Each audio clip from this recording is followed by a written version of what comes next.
Welcome to Anne and Steve Talk Stuff, where an artist and an economist walk into a podcast to talk about strange things that make the world go round. We have been spoiling you for the last year with weekly episodes, but we have switched back to monthly, and this is the first Friday of April, and we are going to be coming to you the first Friday of every month. And as a result, Stephen, it's been quite a while since we've talked. How are you? I mean, I talked on a, quote unquote face to face. I guess WhatsApping. Does WhatsApp count now? Is there a hierarchy of interaction? Like if you send a tweet or you've replied to a tweet, is it the same as like DMing somebody on Twitter? Is it the same as WhatsApping? Or if you do that stupid thing now where everyone just forwards silly things, like are you in contact in any major sense? Is there a hierarchy of I would say there's a hierarchy, with meeting in human form face to face, which is so rare, being at the absolute apex, pinnacle. And then it's a sliding scale. I think a direct message to a person is, or phone calls possibly next. Phone calls, yeah. Then a text or a WhatsApp directly to someone. Maybe on a little bit of a par with that will be an email or a DM on some social media. A reply to a tweet will be now and again, and then I'd kind of go with replying to a thread that somebody is in. Oh, there you are. You are. Right, there you go. So now we've now enumerated Blake's taxonomy of internet closeness. So there you go. Sure, there's a bit of human contact in there as well. That's an output. Done. Okay. Hope you enjoyed the episode, everyone. And out. But absolutely. Well, look, I'm obviously, stepping into new fields and developing, what did you call it? A taxonomy? Taxonomy. Yeah. So you are also stepping into new fields. You've often spoken on this podcast that you are not somebody who necessarily has a lot of hobbies. True. And so you have recently developed a hobby. Yeah. So I mean, I think it's come about as like just part of this podcast. So define a hobby as something that's not in any way connected to your job or your family duties. So you don't get paid to do the dishes, but it's not a hobby. No. And you can't call hanging out with your kids a hobby, even though it's very, very pleasurable. It's not the same thing. So something that's not work or kids, I've never had really, like ever. So I've always just worked, and it's been fine. I like work, but I think it's just it's more just been talking with you, and maybe it's just the age I'm going to or something. So I just decided to search for hobbies with some buddies of mine, and it's very difficult to search for hobbies when you're in a lockdown. The world is shut down. But I think I'll go learn how to play golf. No, Steve, you won't. I think I'll take up windsurfing. Guess what? Also no. So it has to be something. So I kind of, the criteria I found myself sort of exploring was like, what is analog? Because my whole life is digital. Okay. So it has to be something that's like essentially based around pens, paper, something like that. Mm-hmm. What is something where I can reach out to people and communicate with them? What is something where if I don't do it, it doesn't matter, and I only do it when I feel like it, and I never do it out of any other thing than I feel like doing it now. So I came across this. A friend of mine does this. It's his hobby, and there's this website called Post Crossing. Okay. What Post Crossing is you sign up for this website, and there's loads of websites like this. But you sign up for the website, and it says, "I would like to receive postcards from people all around the world, and in exchange, I will send a postcard." So if you send a postcard to someone, you sign up for the site, they send you an address, Anne Blake, 1600 Pennsylvania Avenue, Washington DC, and then you send it off, and then after you've sent one, you get one from somebody. And so I've already got one, and it's where is it? Jesus, well, I'll find it in a minute. Anyway, it's back there somewhere on this pile of junk. Okay, so I've already gotten one from America, from a lady called Natalie, whose address I won't put up on the web, but wow. So she has sent me this, and so yeah, you kind of fill out. This is kind of audio gold, almost. But I mean, obviously, you can apparently watch us on YouTube. But that is a beautiful postcard. I was going to say I'm blurring. We're not that fancy. I have my finger over the over the address. There's like a little code thing there, right? Okay. And she sort of filled out that code, and I am at the end of the code. So I started doing this, and I did it for generic things, and then I started reading about scripting languages. So I'm just reading some books about the history of language, and particularly about how writing evolved. It evolved from essentially scratches in dirt, or scratches in dust, or rock, really, clay and stuff. And one of the most interesting is one called Ogham. So Ogham. So it depends on what history you read, but it's either a 4th, an 8th, or 12th century language, and it's Irish. It's Old Irish, and it's essentially scratches in rock, and the scratches correspond to trees, and the trees correspond to pieces of the calendar, and the calendar corresponds to pieces to particular types of wood, and they then get transliterated into the Roman character, Wow. So I was just really interested in this, so I decided to teach myself Ogham. I would write a postcard to somebody in Ogham. Just why not?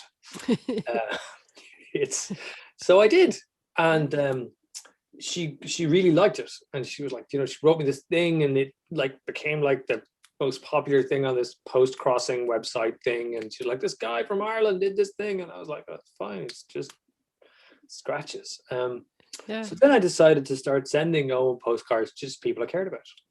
So I sent one to my mom, to my brothers, and like you, and yes. So I got a very, very beautiful postcard. It was so unexpected, and very special. And because I've been away, and if you're looking at the video, you can see I'm not in my usual surroundings, and I can explain that in a while. But I came home to it, and it's a long time since I've come home to post, and it wasn't courtesy of Air or Bank of Ireland or someone I'd rather not hear from. So no, it was very lovely and beautiful. Yeah. I'm very surprised at my little hobby. It is elicited as a kind of a it's been a strange reaction, but it's been good. Like, I mean, it's a nice hobby to have, and and there are postcards winging their way to different places now, going down to Australia and other places. So yeah, it'll be good. It's a fun thing to do, and if you're listening and you haven't got one, don't worry. Just send us lovely DMs. Steve, I was like, and each one is totally unique. That's the other thing. There's no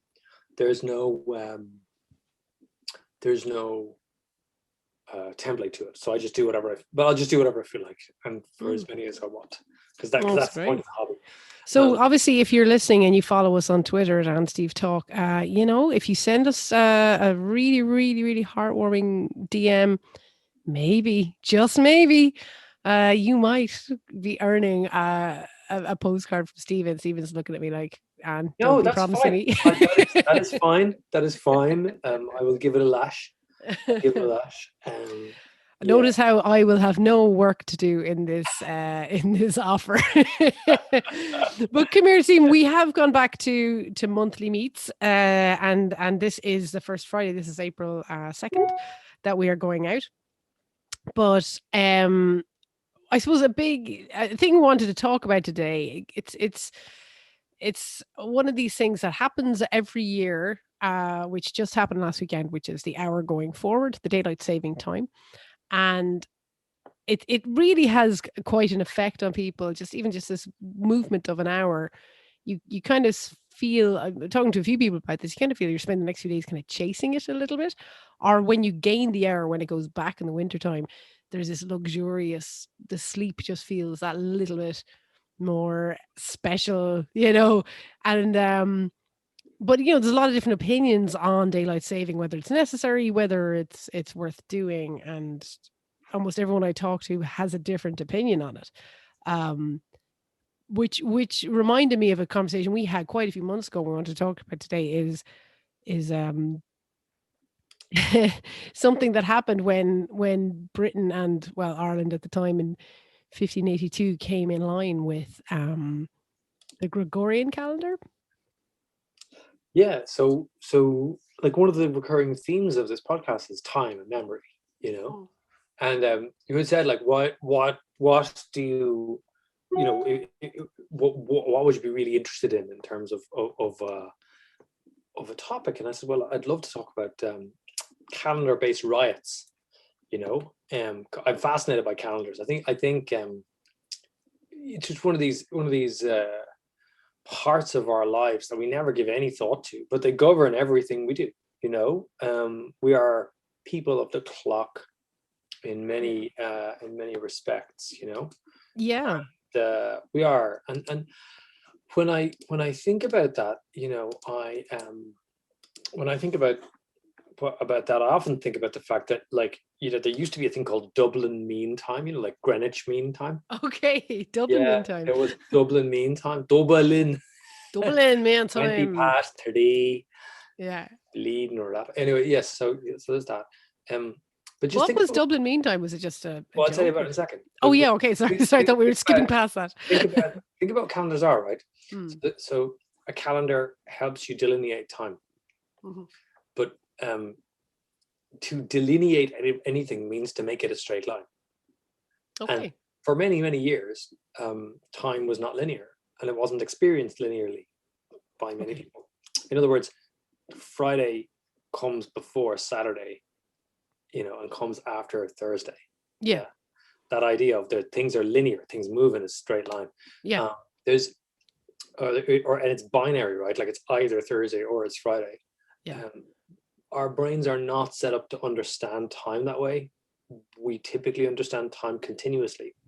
Yeah. So there is no such thing as Thursday, really. Like your body doesn't understand it. Like, have you heard of belly time? Belly time. Belly time. So people, when they wake up when they're hungry, and that's the morning. That could be 4 o'clock in the afternoon. It's lunchtime when they're hungry, and it's dinner time when they're hungry, right? And they go to sleep when they're full, and then they wake up when they're hungry again, and that's belly time. Oh, good, yeah. So time is experienced subjectively.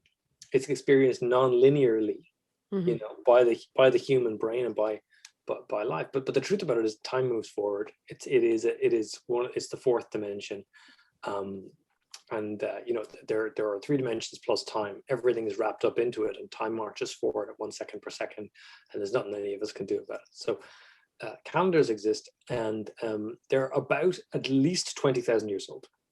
So in Victoria, in Australia, I actually went and visited one of the oldest calendars. Very, very, very interesting.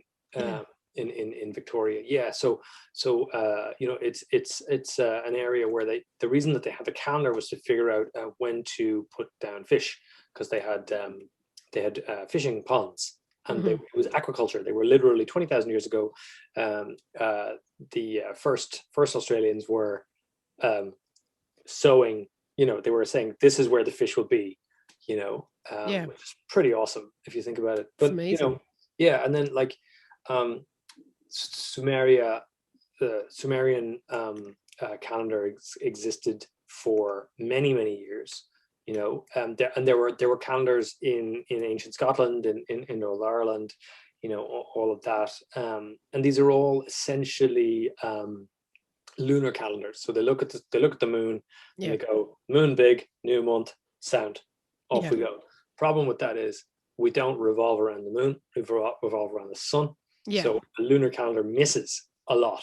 So if you break your time up based on any kind of lunar time, you end up with like 350 days, sometimes 345 days, and obviously there are 365.24 days.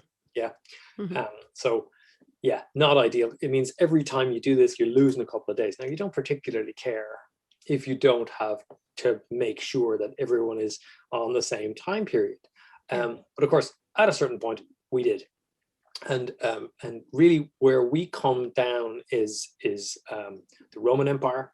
Like our calendar is what's called the Gregorian Calendar, but Rome used what's called the Julian Calendar, Julius Caesar. They used that for nearly 1,500 years. Slightly more than 1,500 years, in fact. And it's a really, really important thing. So the Julian calendar is like 300 days. Okay. Yes. Yeah. Sorry. Yes, So it's a really. It was this idea that it was kind of out by about 11 minutes or so, yes, wasn't right. it? Yeah. So it kind of goes on, right? And even when they introduced it first, they realized that it wasn't going to be great, that they was going to miss things. So every so often, Caesar Augustus brought this in. Every so often you had to have a leap year, right? A year where there was just a couple more days built in, which is grand. So 1,500 years, no bother. The Julian calendar. So even calendar comes from the Latin calens, which means first day. So sound. We're all Romans under the time. So, and if you define time, anything that proceeds from your definition, if you're the standard setter, well, that's it. That's it. Yeah. So which is why I'm so interested in the history of plugs, but that is another podcast. Okay, we'll take note of that one. So plugs are a fascinating subject, really interesting. But going back to this, so we have this kind of weird moment, right, where the Julian calendar is clearly crap. Right? It's clearly crap. We're coming up to the 15th century or the 16th century. We've realized that. Hang on a second.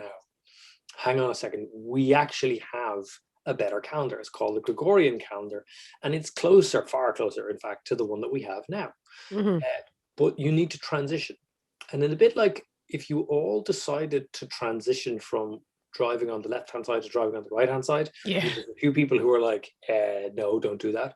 Or if you transition from the Angelus to not the Angelus, like just some default setting that people, I suppose, like the metric or the euro, kilometer, smoking ban, meters, smoking ban. Pick a thing that just everyone has to do, and then all of a sudden you can't do it. So anyway, 1752 comes along, the 11th of September, 1752, and Britain says, the most powerful nation on earth says, all right, lads, it's like this. We're switching over. We were going to have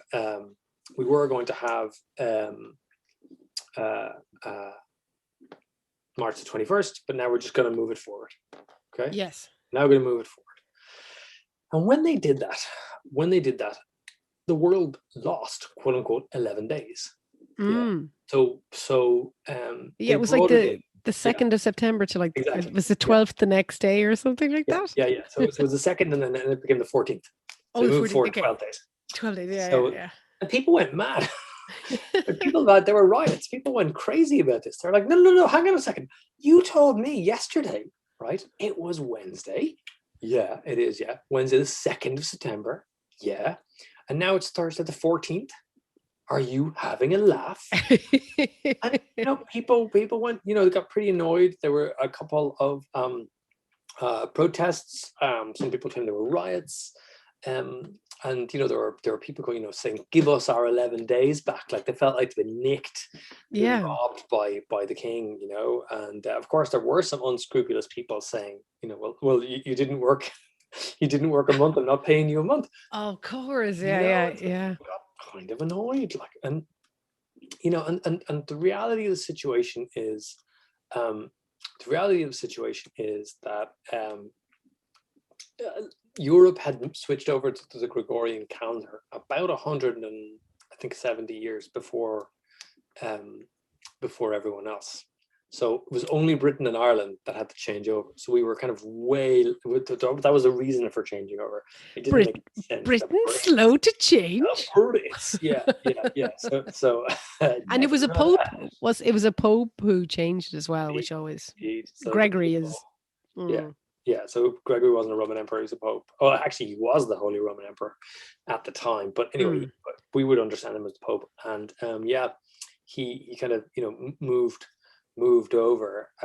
There is this wonderful story about this geezer, William Willett, right. Who he wagered that he could dance nonstop for 12 days and 12 nights.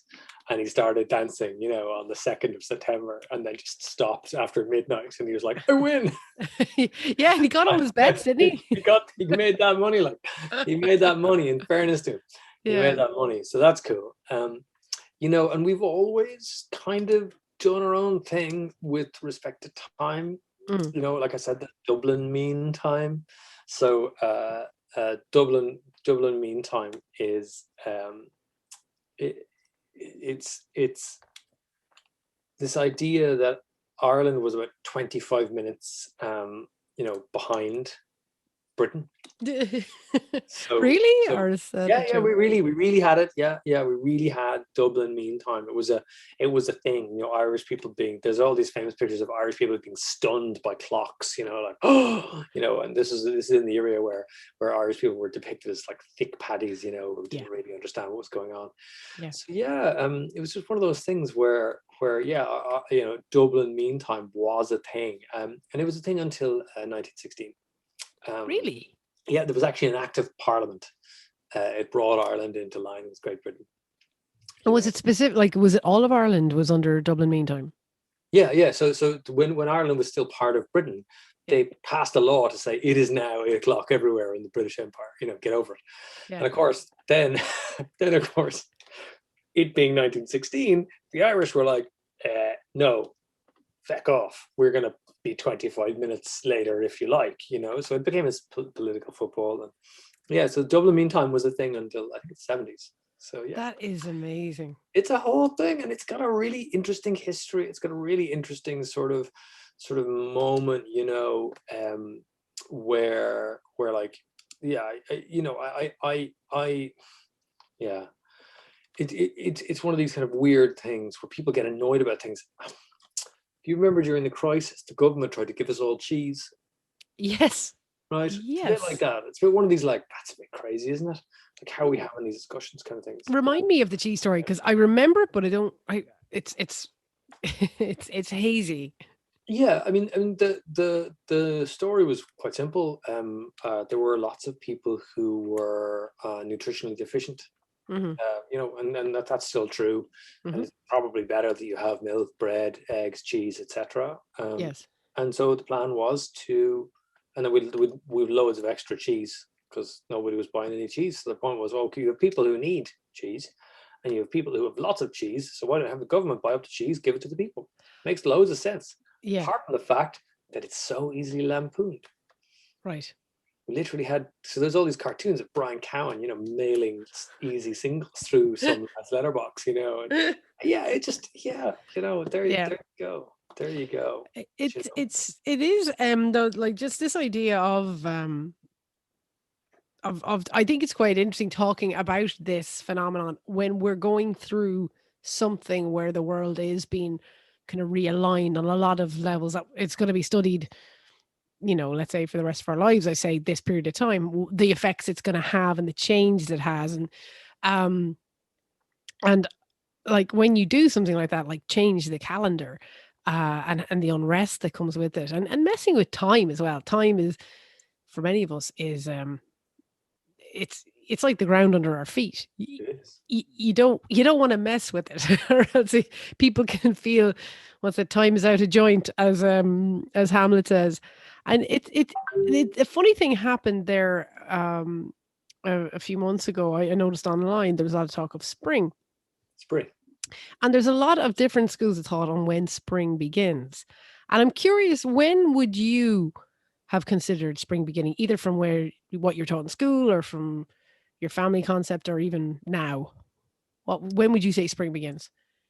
I can honestly tell you, I never give it any thought, because for me, the only times that matter are when I'm in semester time. So I live in semester time. So right now it is in fact a break. So this is week 10 of term. Yes. But it's not actually week 10. Week 10 is next week. We're not teaching this week because this is Easter week. So we are not teaching. And so therefore it is week 10, but not 10. And next week will be week 10. And then the week after week 11, and then 12, and then we're finished on the 19th of April. And then after that, outside of those times, I have absolutely no idea what day it is. Okay. And I look at the calendar, I go, oh, okay, fine. And then, yeah, it's really, really, really weird in that the only people who have the same experience that I've come across are Benedictine monks. And one of my good friends is a Benedictine monk, and he's told me that he tells time because of the way the songs sound. So in the spring, songs that he sings sound totally different to the songs they sing in winter, Christmas and stuff. Because the hymns themselves have a rhythm, and the rhythm is dictated by how the writer thought about the seasons. That's how he tells time. And for me, it's semester time. But if you speak to me and like, okay, the semester will be open over 5-6 weeks, I will have no clue when it is. If you know what I'm saying, I won't have a good sense. I'm pretty sure I've said this before in this podcast, because I sometimes have done work in UL. I've done work in Mary I with directing the students in their theatre productions. My wife Jenny works in UL, and I often meet people who talk to me in week numbers, and I'm like, what are you talking about? And it's like I keep dipping into this universe where people go, well, it's week 6. I'm like, that means absolutely nothing to me. I like, what month are we talking about? And I think it's funny where you like that. Every microcosm has these ways of telling the time. Yes. And the thing around spring is my memory, and it's a bit hazy, but my memory in school was that spring was February, March, April. Summer was May, June, July. Autumn was August, September, October. And winter was November, December, January. Now, seasonally, August is a lot kind of more summery-ish, and also February is a lot more wintry-ish. And a lot of people will go, no, spring starts March 21st, or spring, or autumn, November is the autumn. Do you know what I mean? Like, there's a lot of like, we break it up into these 4 3-month periods that are quite arbitrary. And I realize what I was taught was ultimately the Celtic calendar, which if you think about it, Imbolc is 1st of February, Bridget's Day, and Imbolc is spring. And then we go into Bealtaine, which is May, and then we go into Lunasa, which is in August, and then we're into Samhain, which is November. And that's actually how the year is divided up in the Celtic calendar, which is obviously what we've kind of anecdotally figured out. Was that? But that's just belly time for the country, right? Do you know exactly? It does not correspond to the weather at all. And let's face it, we don't really get delineated seasons as such.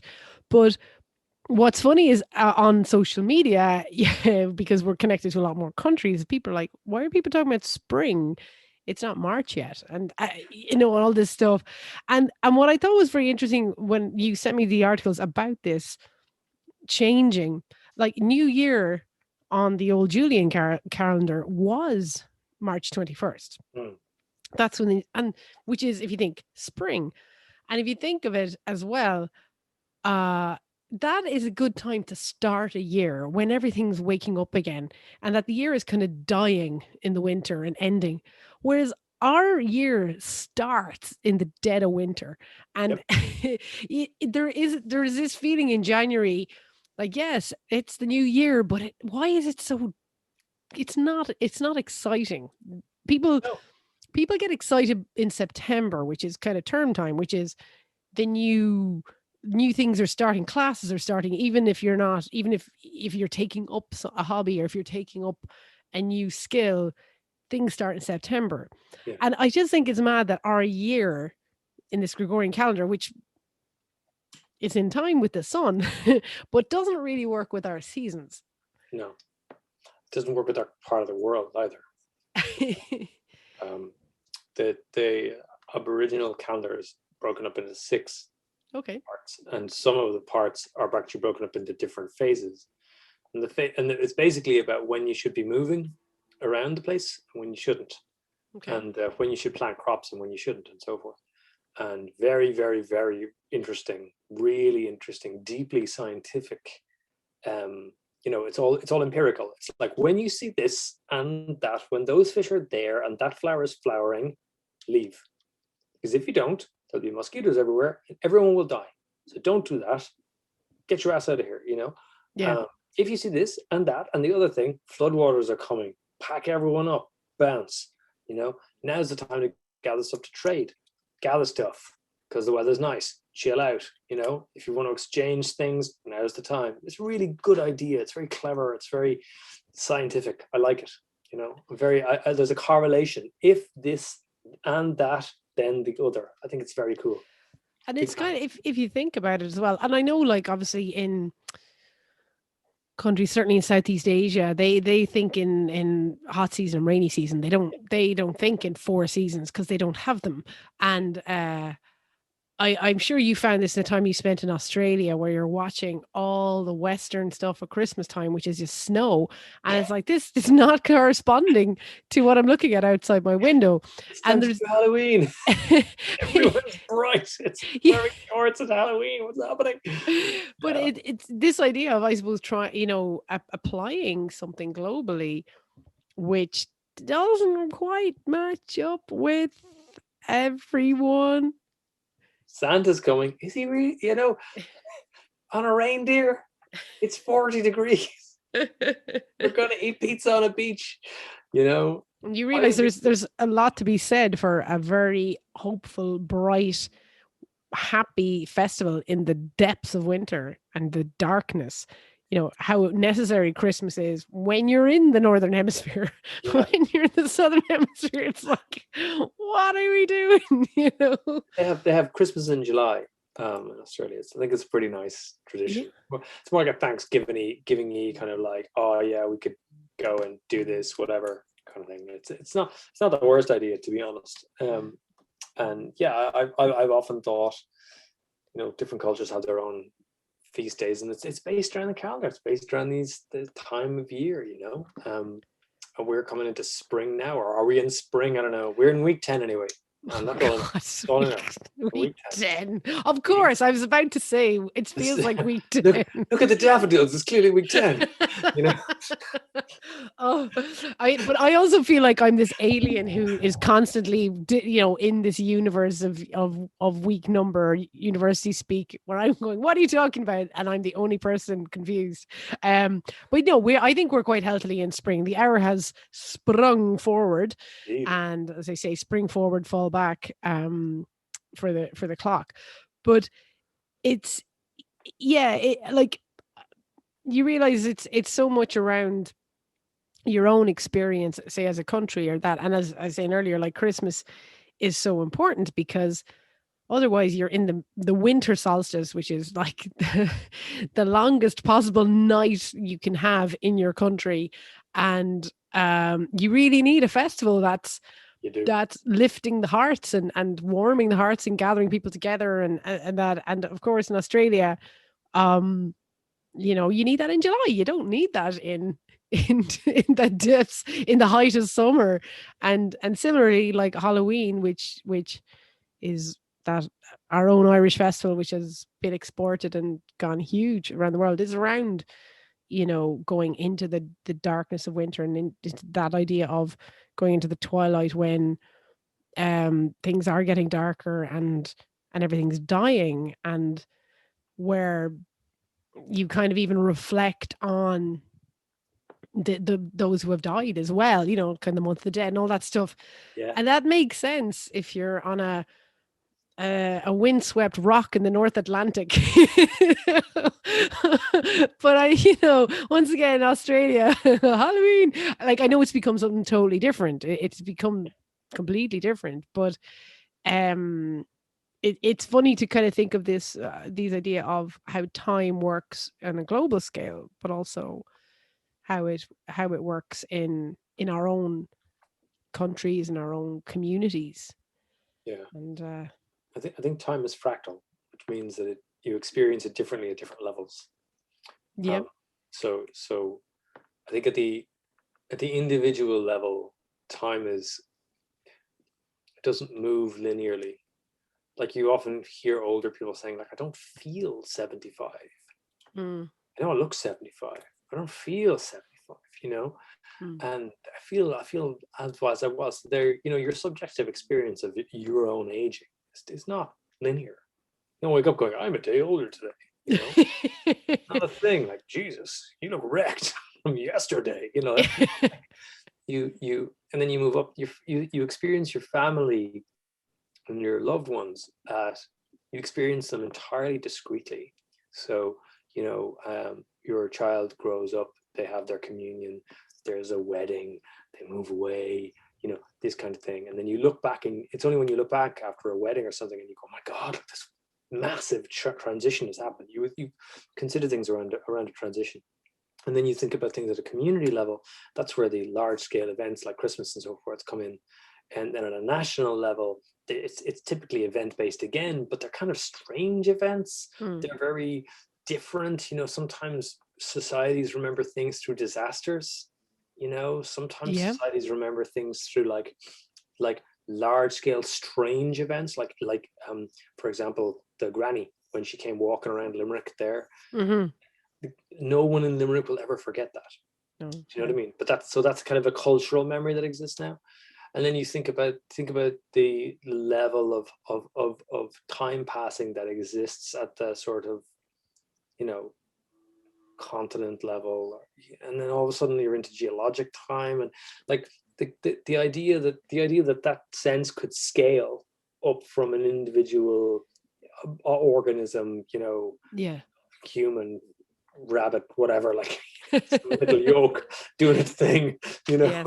Wandering around trying to reproduce itself, and then up all the way up at a higher level. I wonder how I've often thought about, maybe we can do another podcast about this, about the idea of tragedy, so tragedy as revelation. So you think about Oedipus and Jocasta. You think about all the great Greek tragedies. They're all about revelation of the human experience, but through like fairly dreadful experiences. Pretty bad. Wait a minute, you're me ma. Yeah. I killed me da. I married me ma. Killed me da. I rode me ma. There's a bunch of kids. The only thing to do is to stab my own eyes out. But yeah, so and tragedy, tragedy is all about revelation. So we learn about ourselves through tragedy, and it's that thing. Like, what it is, it's you using the event, pre and post some event, to reveal the underlying structure. You were saying like, oh well, what are we going to take from COVID? Well, COVID is like literally everyone's event now. It's our JFK, it's our 9/11, right?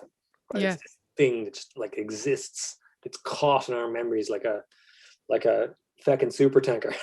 Yeah. In hell, which they just freed, by the way. Yeah. Did they? Okay. Yeah. In fairness. Yeah, I have been following that. Yes. Yeah. So I think it's just one of those things you can rap on about it all day, but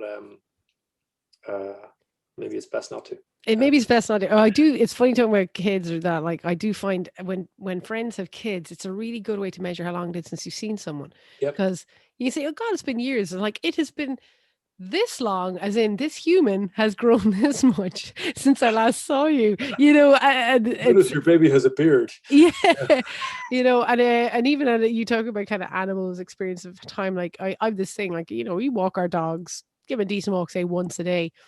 But like there are times when I step out into the hall and my little dog gets all excited. And I'm like, what's wrong? Like, are you mad? Like, you've had your walk today. Like, and, you know, she's obviously not thinking that. She's like, I'm going for another one. And I'm like, but do you not understand that it is a day and you get your meals and you go for your walk and then you chill out or you hang out. And, but I realize she's not experiencing time the way I expect her to. Not at all. Actually, yeah, my granny, my dad's mom, don't you realize it's week 10? Chill out. My granny used to say, like she was quite invalided at the end of her life, and she used to say, you know, I feel like I'm 18, I have my entire life ahead of me, you know, and you know, I know kind of concept around that because I'm like young and you're really old, granny. What are you talking about? I didn't say that, but you know, I couldn't get my head around the idea that this really old woman, in my eyes, who had lacked mobility, felt like a girl inside. Do you know? And yeah, but time it doth march on, and it does in our case here too. Time is dictating that we wrap up for this month, the month of April. So thank you, Stephen, for a lovely chat. My absolute pleasure. And look, thank you very much for putting up with me. It's it is my blessing and my curse. No, it is a joy. Actually, and I mean, I don't know if anyone watches this on YouTube. You might be looking at my surroundings wondering where I am. I actually have the joy of being in Galway, working on a theatre piece that's been filmed. So, and it's actually Roisin, lovely Roisin, who we were talking about a number of months ago about trying, you know, buying a house and that. Roisin Stack. She's written a piece called "No Woman is an Island," all about loneliness, and I'll keep you posted. It'll be broadcast online at some point, but it's a work in progress and it's really fascinating. So I'm directing that. So and I'm way beyond my 5K as a result. I'm in Galway by the sea. I'm going to be getting the hate. I'm going to be getting the hate DMs now. From me. From you directly. No, you know. The ultimate burn and ohm slag. Now you need to get a book to figure out how badly I've been burnt. God. Took me a month to get that insult there. Well, listen, Stephen, best luck in week 10, 11, 12 until next week we talk. Mind yourself. Mind yourself. I'll talk to you soon. Thanks, Stephen. Bye. You have been listening to Anne and Steve Talk Stuff, a Limerick Post podcast produced by Eric Fitzgerald. Theme tune is performed and composed by David Blake. Please rate, review and subscribe to the podcast and tell your friends. You can now follow the show on Twitter at AnnSteveTalk. Get Stephen at Stephen Kinsella. He's a Stephen with a PH. Anne at Anne Blake 78. That's an Anne without an E. And the Limerick Post at Limerick Post.